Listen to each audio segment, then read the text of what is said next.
Welcome to the podcast Lighting the Educational Flame, created and produced by educator and author Mark Hoberman, owner and director of Grade Success Tutoring.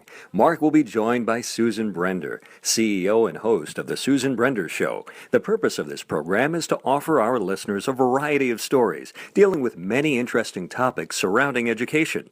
It is our hope that students and parents alike will benefit from the wide range of topics, including study skills, test prep, anti-bullying, sports, music, and more. We hope you enjoy our show, Lighting the Educational Flame. Hello and welcome to the video podcast, Lighting the Educational Flame, brought to you by Grade Success Education on the NETV network. I am Mark Hoberman, and my co-host is Susan Brender. Susan will be on audio today because we're having technical difficulties, but it's better to have her audio than in no way at all. Right, Susan? Let me say hello. Hello, Susan. Well, hi there, Mark, and I'm so sorry for the problem, but I'm pleased to be here with you. Excellent. Today, our guest is pilot Mike Crowley. Mike, welcome to Lighting the Educational Flame. Hey there, how are you doing? Doing great today, thank you. Doing really Excellent. well. Mike, let's start off. Can you tell us how you became involved in aviation and what led to your present career? Oh, it's something in my blood, that's for sure. There's no doubt about it. It's all I've ever wanted to do since I was 5 years old, and I've wanted to work for the airline that I work for now since I was 7. It's amazing that it actually worked out. It's the only thing I've ever wanted to do. Right. Ever. Most people at 7 want to be a fireman or a policeman, and that's the end of it. And sometimes it works, sometimes it doesn't. But that's amazing that you achieved your dream from that age. Yes, I think I wanted to be a UPS man for like 6 months, according to my parents. But it's that could be your second career. You know, people have 2 careers all the time. With everything going on, I might have to do that part-time right yeah. now. Who knows? You're not kidding. You're not kidding. You got to make those Amazon deliveries. So, Mike, I know you can fill in the blank. Mike, you are the youngest pilot to ever. Go ahead. Well, at the time when I was 24 years old, I had the opportunity to be a 737 captain for the company that I was working for at the time. They're now out of business, but at the time I was the youngest 737 captain in the world. Yes, at 24 years old. That's outstanding. I don't know much about the types of planes. That's an amazing age. I thought you were the pilot. I didn't know you were the captain at that time. When I've especially as a youngster, I have visited the cockpit and I've seen 2 or 3 people. On a 737, how many people are in the cockpit? There's 2. There's no airplane around in commercial service now that has 3 anymore. It was the flight engineer. It's now been automated into the airplane to manage the aircraft systems and stuff like that. So now there's 2. But the captain, there's always a captain and a first officer, a co-pilot. Jointly responsible for the safety of the flight. I'd like to ask Mike a question, if you will. Mike, you told me a lot about your uncle, and you said to me that your uncle was an inspiration for you. Weren't your parents also part of that scenario? Didn't they really get excited that you wanted to do what you're doing? Oh, absolutely. The support from my family has been incredible. The funny part is I knew I wanted to be a pilot and an airline pilot before I even knew that my uncle has a small airplane and flew personally just for fun on the weekends for like an hour. But I knew I wanted to be a pilot before I even knew he was a pilot, but he's been an integral part of my career progression just because of the support, and being able to go fly with your uncle's pretty cool. He's up in Long Island, but I do that all the time. I go up there every month to visit, and we're very close. And yes, he's an inspiration. He says, he used to teach me how to fly when I was a kid. Now I teach him how to fly. It's an interesting. That's a cool uncle. I'm an uncle, and I just had a red wagon where I pulled my nephew. That's like my claim to fame. So, yeah, it's a blessing. He's fantastic. Well, you said something earlier, and I sort of knew that you were the youngest at the time pilot to fly a 737. I didn't realize you were captain. How old was the person who was not the captain during that flight? Well, funny story. He's actually my best friend. His name is Dan. He's with another major airline now. Not mine, but I was able to help him get a job at the airline that I was working for as captain. We were able to fly together, and we were both 24 years old flying a 737, which is incredible. I'm sure I'm wrong in saying this, but if I was on a flight and they said to me, "Here are your 2 people on the flight," I would either A, get off, or B, say, bring the liquor cart over here. you don't know who you're dealing with, Mark. Yeah. He is an amazing guy, and Yeah, but now you he's got two amazing guys in their 20s, and I'm gonna have to. I'm gonna have to be ordering new pairs of underwear, and this is Keep gonna in be a mind that was problem. my third jet job, and I had been a first officer there for 2 years. So it wasn't Wow. like it's not like you get branded. You don't go in as a captain. You start out as a first officer. Right. Even with the airline I'm at, the major airline, I had to have all these qualifications to get hired, which people don't know about. They think once you're a captain, you're always a captain. That's not the case. Oh, So even though I was a captain before, I started as a first officer at the airline I'm at right now, and it's all seniority based. How you get your upgrades and everything else. There's no, oh, we like Mike and he's going to get upgraded. No, it's more of you've been here the longest, you have the chance to be captain. That's the way it works at the airlines. It's not really Mike, qualification based, if that makes sense. yeah, Mike, I have a question for you. Isn't the military a great place to train? And, you know, our audience is teens and parents. And do you encourage, or would you encourage some of the people who want to fly like you did, start in the military? So I went all civilian because that's all I've ever wanted to do. Military, I mean, God bless them. Thank you for what you do for our beautiful country, but it's not the way I wanted to go. Now, it is a harder track to get from a civilian job or civilian upbringing training-wise to get to the airlines, whereas a major airline, the military seems like that you're in the military and you get hired right to the major airline. So I had 6 or 5 other jet jobs, flying jets, 2 corporate jet jobs, and 3 other airline jobs to get to the major airline that I'm at now. So it just depends what you want to do, if you want to go into the military or not. It's just a different process. It's a different process to get to the same end goal. The training is very good at the military, fantastic. But it is a different world between civilian flying and military flying. It's not the same. Even though you're flying an airplane, there's different rules, all the regulations. I mean, the regulations we deal with are this thick, thousands of pages. That the military is totally different. So it's just it's a different means to an end, if that makes sense. I cannot speak to the military, but I do fly with a lot of military people at the airline that I'm at now, specifically. It's about 50-50 split. It was going a little bit more civilian as we were hiring until the coronavirus happened, because the military is actually super short pilots because everybody's leaving for the airlines because they were hiring so much before this crisis. Right. So it's been an interesting dynamic. In fact, this year we were supposed to have the pilot shortage that I've been hearing about my whole career, pilot shortage. Right. Was supposed to happen this year. The airline I was at was supposed to hire over 1,300 pilots, which is incredible. That At the time, we had about 14,000 pilots. Right. And because of retirements and this and that, we were supposed to hire, everybody was hiring. So people were leaving the military to come to the airlines, and now the military was super short pilots. So they weren't letting people leave because there was nobody to fly the airplanes. So it's an interesting thing. I can say before coronavirus, either way, it was going to be a great career. Now, I unfortunately don't know specifically what's going to happen. It's just, the industry is very cyclical. So it goes up and down. Right. So we're in a down point right now. Yeah. So now it's so hard to predict anything now. But Right. I'm wondering that whether it's military or not, is certainly commercial airlines. Even before they get on the plane, what's the greatest challenge you've seen over the years with regards to airport security? Interesting question. Can't speak too much about it because there's certain things that we have to go through training that it's sensitive information. So right, there's certain things that I know about. Staying away from that. You know, things that you are allowed to. I'll keep in mind before 9/11, security was just it's kind of a smoke and mirrors thing. They weren't really testing you. You could get in without a ticket. You could just walk in. I remember doing that with my family, going to watch the airplane because it was me. Right. I wanted to watch them take off.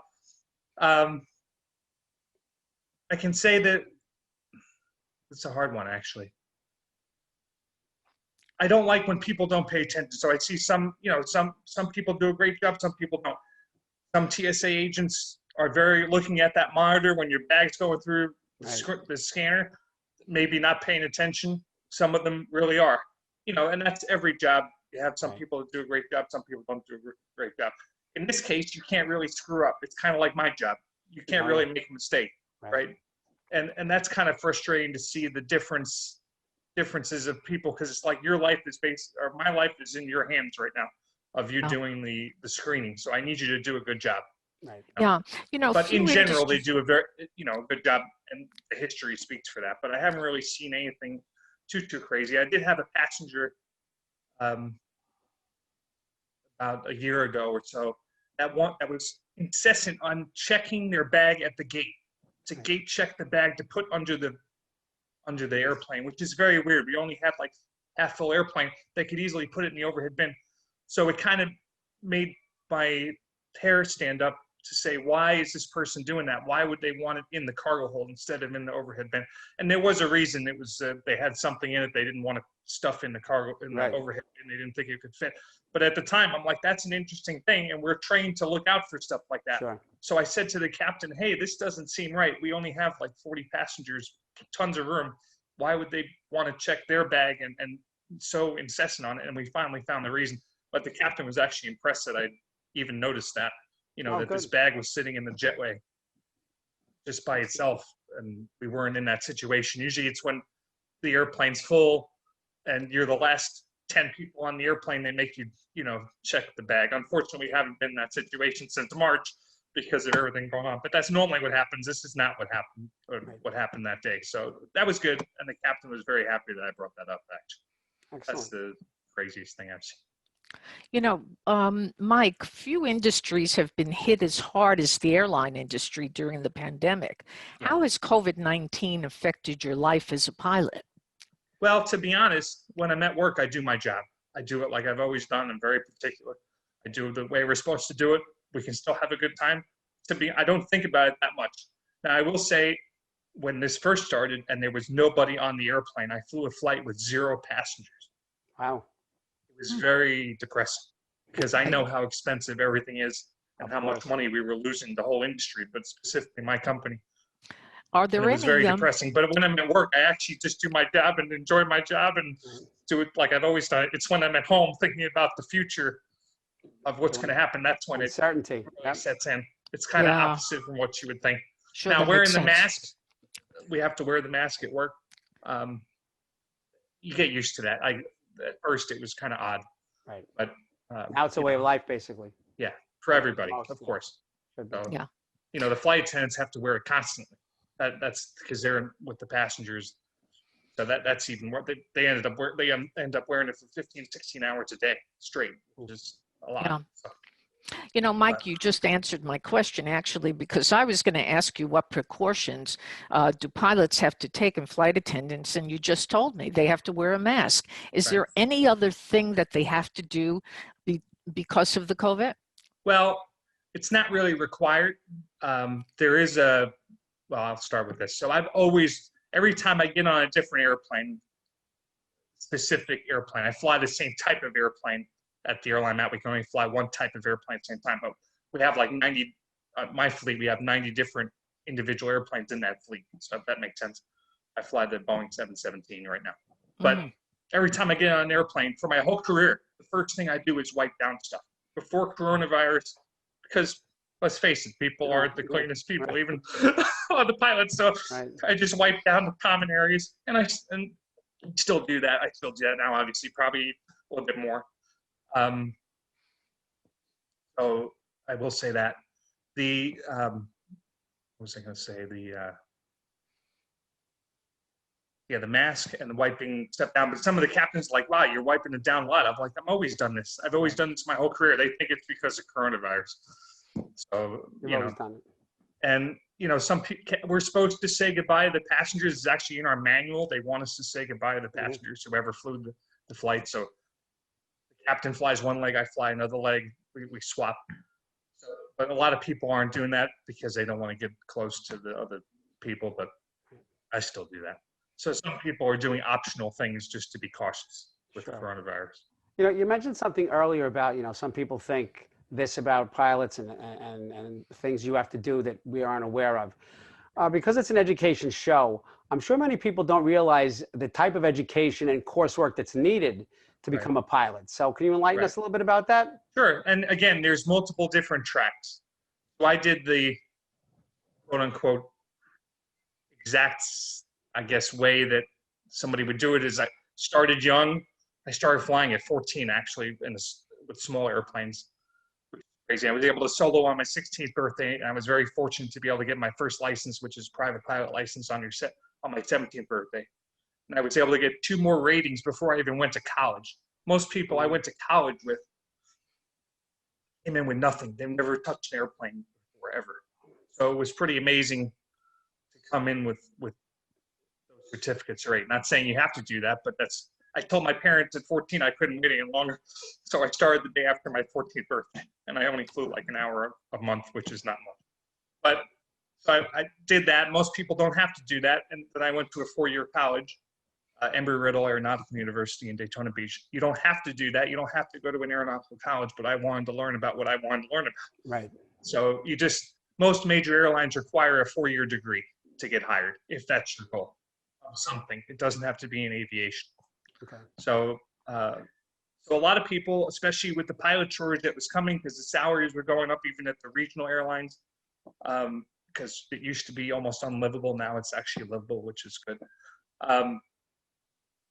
It was their second career. They were doing something else. They had a 4-year degree, and then they went to a fast track aviation flight school. That this is what they do. They take you from, I call it here, 0 to hero in like a year, and they get you all your certificates and stuff, and then you flight instruct, and then you maybe can get your first job. Before coronavirus, it was very good. I would say in the last 3 or 4 years, the job market's been very good. Okay. Now, unfortunately, there's not much going on, but I don't want to dissuade your listeners and viewers to doing this as a career. I love what I do. Sure. Well, when you talk about, you have to know that the industry is very cyclical. Like I said, you just have to know that it's almost every 10 years there's a dip, and then we great, and then there's a dip. The thing that people don't realize is aviation. It's very, very expensive. So to move an airplane, your $70 fare doesn't really cover much. I mean, it's crazy. The windshield wiper insert just for the windshield wiper blade on the airplane I fly is $700 just for the wiper blade. Wow. It's crazy, the cost. So when things go down, it goes down real fast. That's. But I don't want to dissuade anybody. It's a great career. It's a great. You got to love what you do. That's what I tell everybody. You got to have a passion for it.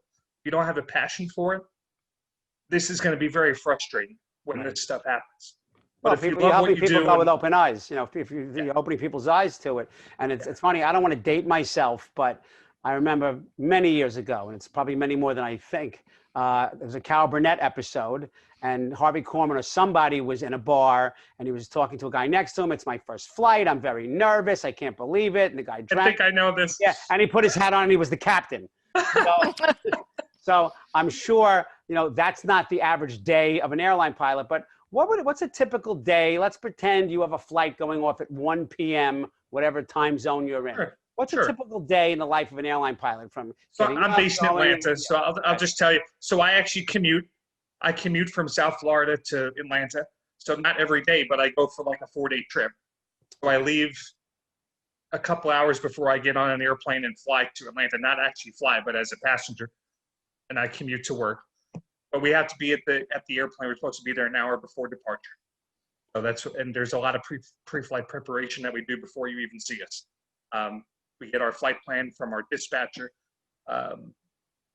Make sure the fuel is correct. We check the weather. We check the alternate if we have an alternate airport filed because the weather might be bad at our destination. Okay. Right. I do the pre-flight walk around. I do the interior pre-flight to make sure everything is safe and legal. Because I said there's a lot of rules, but safety, of course, being number one, legality and company policy being number two to make sure we're compliant with all that. And that's around when we start boarding the airplane. But the captain and I have to brief the flight. We have to brief what we're going to do, the departure, specific runway we're going to use, how much runway we have available, what the taxi route is, so there's no surprises. Now, we've learned all this from history in aviation. This is why we've gotten so safe, right? So they didn't really do that back 40 years ago, but we have policies and procedures now because we've learned from previous things that have happened that this is the safest way to go. And then, push back, we do the flight, and we say goodbye. And it's a, there's a lot of stuff that goes on in between there. I could go in Right, detail. I'm sure. But, Well, where are you when there's a 4-hour delay? Where are you? well, if I'm in a crew base, I'll probably go to the crew lounge. If, in our major hubs. A lot of pilots maybe go away from the passengers if there's a big delay. I don't mind telling the Smart move. Yeah, personally, I like interacting with the passengers. I know that sounds odd to a lot of people. I actually don't mind that. I'd rather answer their questions so they're not as upset. If they understand what's going on, and we explain why this is going on, whether it's maintenance or weather or something like that, let's explain it. The last big thing I had, we were stuck in Billings, Montana, because it was fogged in almost 0-0 the entire day. We were delayed like 9 hours. We barely made it out. But when we explained it to the passengers, they were totally fine. It's when they don't know what's going on, that's when people get upset, when they get conflicting information. Now, the gate agent probably isn't the best person to do that. They don't have the aviation knowledge like the pilots do or should have, be able to explain. So I'd rather explain as a pilot what's going on. And it seems like people take that much better than if the gate agent's just saying, we're delayed. There's always a reason. We don't want to be delayed.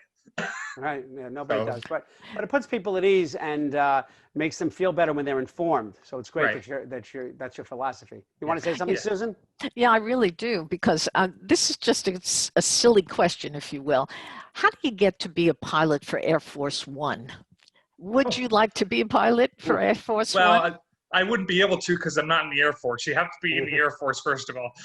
I don't know the process, but I know so it's a 747 Air Force One.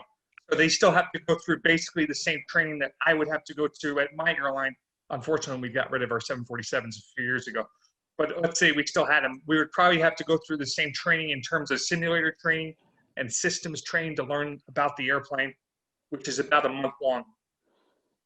So, or more. And Air Force One is probably even more specific because they have a lot of specific things on that airplane that most other planes don't have in the world. So, but I'm not entirely sure, but that's about 90% of what, but you have to be in the Air Force, and you're probably a top, colonel or something like that in the Air Force to even get for that position, I'm sure. Mark, actually, I have another question for Mike, because I think this is very important. Today, airplanes are all digital, aren't they? They run by computers. They don't even need a pilot half the time. So, the children who are watching, or I should say the teens or the parents, teens today can do everything on the computer. Everything, but the older folk, like people like us, we can't. I mean, we just don't have that ability because we hadn't started working with the computer when we're like 2 years old. Right. So are you very, very savvy with regard to the digital world that we're living in now?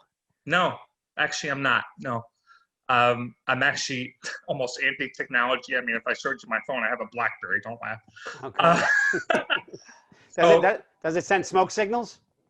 No. I'm just old-fashioned. Right. But the thing is, airplane, that's a common misconception. And I'm not upset or anything, Susan, at all, but that's a common misconception that the computers do everything. The computer helps us fly the airplane and takes a workload off us, but we still have to tell the airplane what to do. Okay? It will not get you from point A to point B without pilot input. And we still have to manage the systems of the airplane, such as pressurization, which is how you breathe in the cabin at 38,000 feet, hydraulics. Now, most of it's automated, but it's when something goes wrong. Okay, that's why we're there. But also, we can tell it to go to a perfectly wrong place. There's a lot of human interaction to the computer system. We have to monitor all that because, as is in the case in the 737 MAX, and I'm not going to get into all that detail of what happened, but I flew the 737, not the MAX, a much older version of it. It's not that much different. Now, I'm not saying what happened is a tragedy, but it was a computer fault. It's why that happened, and it should have been recoverable. Now, I wasn't there. I don't want to, what we call Monday morning quarterback in the industry. I wasn't there. But that's the reason we're there, is to correct a problem if there is a problem. And in that case, there was a problem twice. And unfortunately, it accounted for so many deaths, which is horrible. Right. That's why we're there. So the computers have helped us do our job, but the job hasn't changed that much from 40 years ago. The difference is they had to manually fly the airplane for hours and hours and hours on end. The fatigue would be worse at the end of the flight, which is why a lot of things happen in the approach and landing phase, because they were exhausted actually manually flying airplanes, such as the 727 and the old 747. But now we have this automation, but we still have to tell it what to do. And here's my example I give everybody. When we have weather, we have to use our weather radar, which is in the nose. There's a weather radar in the nose, just like you see on the news, and it comes on our instruments. The computer won't be able to figure out which way to go around the weather. There's a lot of factors, wind, blow off from the storms and everything else, that we have to use our knowledge to get around that. And a computer, I don't know how it would do that, unless it would go like 400 miles away around, which would be another hour, if that makes sense. There's a lot of things we do that, it's not controlled by the computer. I hope that makes sense. And every airplane's different. Every different type of airplane is different. So Boeing 737 hasn't really changed that much. You can't really automate it that much. It's the same overhead panel that it was from 1968. Now, that particular panel is not from 1968. It's from 2005 or whenever the plane was built. But it's the same layout. They can't really automate it that much. So I hope that makes sense. Yeah, it definitely helps inform me, because the only autopilot I knew of was the blow up one in the movie Airplane. So now to hear, the way you say it, it's interesting, because I not only now know more than I ever knew about this, but 95% of the people who would be viewing this would know so much more before, and in such a short amount of time. So I thank you for that. I hope it explained it okay. I didn't want to go on too long. No, you don't want to be too technical, but it was great. So, Mike, where can people learn more about you if they want to learn more about Mike Crowley? Any social media, any LinkedIn, any, don't give out your phone number. I don't. No, I have Facebook, but. Okay, gotcha. All right. I'm not a famous guy or anything. I did have an article written about me in the Sun Sentinel back in 2012 when I upgraded to captain at that other company. So, folks, you can Google that and read that article. You can. It does come up. Yes. Okay. Excellent. So truly, Mike, Susan, I can't thank you enough for joining us today. You've been so informative. We learned so much new stuff about the education, about the things you have to go through, and about airport security. Just so many things covered. So I do want to thank you so much again for being here. And I too want to thank you, Mike, because it's, you are an inspiration to a lot of people, and that's what our show is about. It's about giving people education about what you do, and what you do is amazing, because, to be a pilot at 23 or 24 is an amazing thing, and it's very inspirational. So thank you too. And of course, being with my friend here, my partner, Mark Hoberman, is just a delight. So thank you again. Thank you, everybody. Thank you, Susan. I really appreciate that. It means a lot. And thank you, Mark. It was an absolute pleasure to be here. My pleasure. And remember, to the viewers, reach out to us on social media and look for Grade Success on Facebook and Twitter. We'd love to hear from you. You can also find me, Mark Hoberman, on LinkedIn. Again, thanks to our guest, Mike Crowley. Susan, as always, thank you. And thank you so much. And to our viewers, don't forget to tune into our next podcast. This is Mark Hoberman, thanking you for watching the podcast, Lighting the Educational Flame, on the Grade Success Education channel on NETV. And have a great day. Thanks, everyone. Michael, thank you so much. Thank you, sir. Thank you for listening to Lighting the Educational Flame with Mark Hoberman. To contact Mark, email him at info@gradesuccess.com.